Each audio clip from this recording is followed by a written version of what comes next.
A new Stephen King miniseries.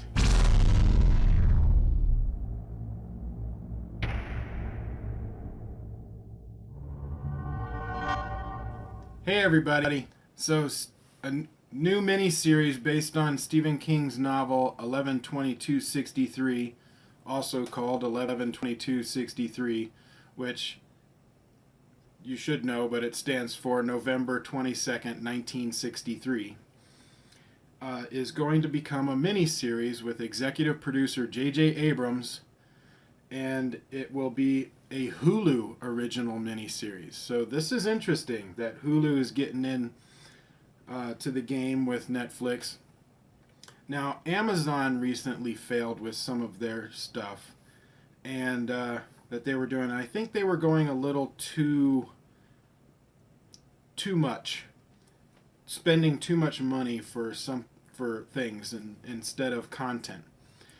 What I think is smart here with Hulu is this is going to be an 8-episode miniseries. So they're not starting out with a 12 or 24 episode season. They're not committing that much money into something, hoping for multiple seasons for it to be cost effective. They're doing a miniseries, which we know Stephen King miniseries work because they've been making them for 30 years, and a lot of them are really good. So they're doing the miniseries of Stephen King, which people love Stephen King. They got James Franco in it. You got J.J. Abrams executive producing. I mean, it would be really hard for Hulu to fail on this. So I think it's very smart for Hulu to try and get into the Netflix original stuff and get their own original stuff. That this is a really good starting point for them. Now, I did not read the book. From what I understand in the story, from what I've read, is that James Franco plays a high school teacher and somehow gets sent back in time to stop the assassination of JFK. But when he tries to do that, because it's a fixed moment in time, weird things happen to try and force the timeline back on track. Something like that. I think that's how I understood it. But the trailer came out. They released the trailer today.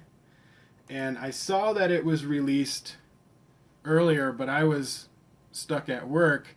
And even though I could have watched it, I wanted to do a reaction. And then I was watching football today because, playoff season. So here I am. And let's watch 11/22/63. Tell you something. It's going to seem crazy. I need you to go in this closet, take a look around, then I'll tell you everything.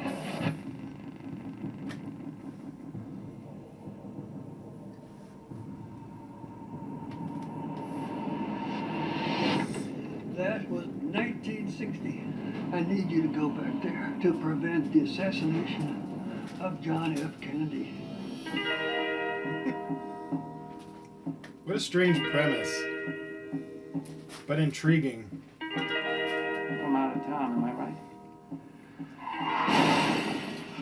You shouldn't be here. I had my life. I don't know whether Oswald was the man who did it.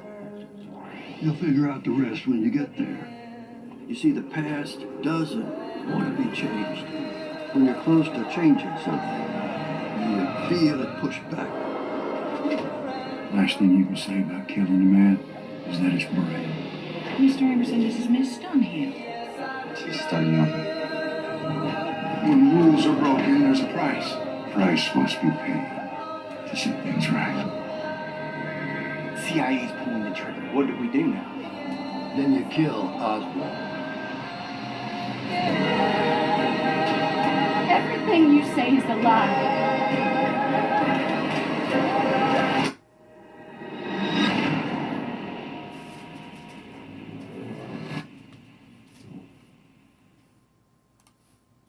February 15th. That's President's Day? I think so. But that's really close to when Deadpool comes out too. And no, Valentine's Day, February 14th ish, I think. I don't keep track of Valentine's Day.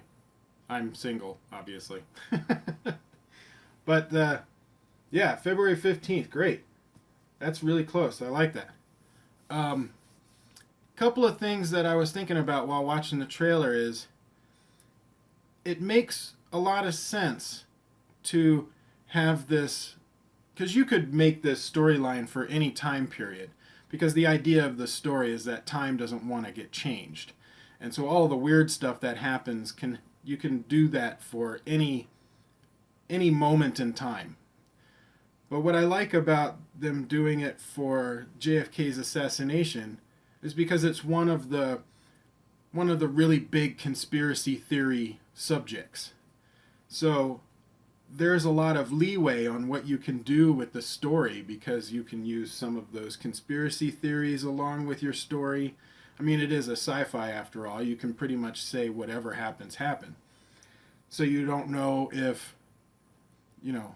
one guy is involved, he may not be, and then I wonder if he includes some of those, conspiracy theories that we have now into the storyline, and then you find out one is not real that he was actually following, or something else is real, and it really leaves it open to a huge mystery of you don't know where it's going to go.